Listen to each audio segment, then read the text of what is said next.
right, guys, it's time to do the front gearbox build. So this is going to be bag C. So a lot of the parts are new with this one.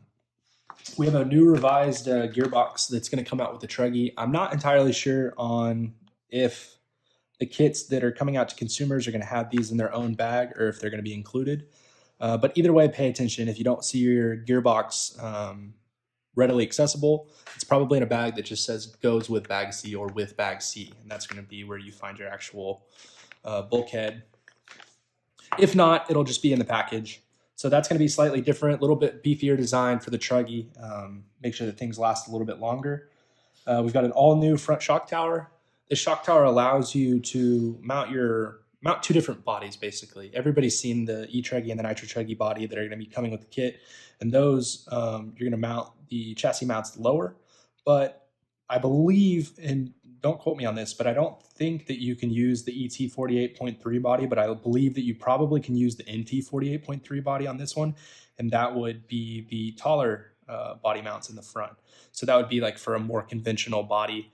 But I'm going to go with the kit body because I think it's cool. I think it's a really cool concept to have the air go underneath the shock tower instead of over the shock tower. And if I'm wrong on the body mounting, then I will post a little auxiliary note down in the description. So go check the description after you've watched this video. Make sure that I didn't miss something. But this is your front gearbox.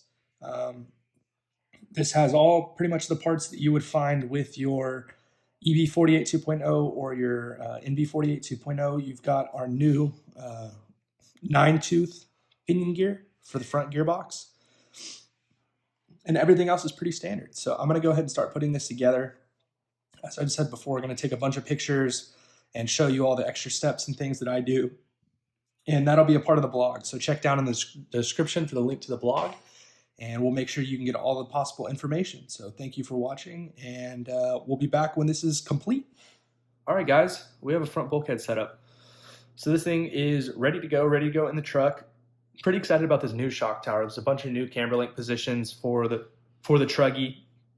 We've got our body mounts on the front for the new body. Differentials in there. Bulkhead was a little bit different. So for the Truggy to get the mesh set correctly, there was a little play back and forth. So I used one of the shims, not both of the shims. So keep in mind, you may need to use 2 shims. You may need to use 1 shim. You may not need to use the shims at all.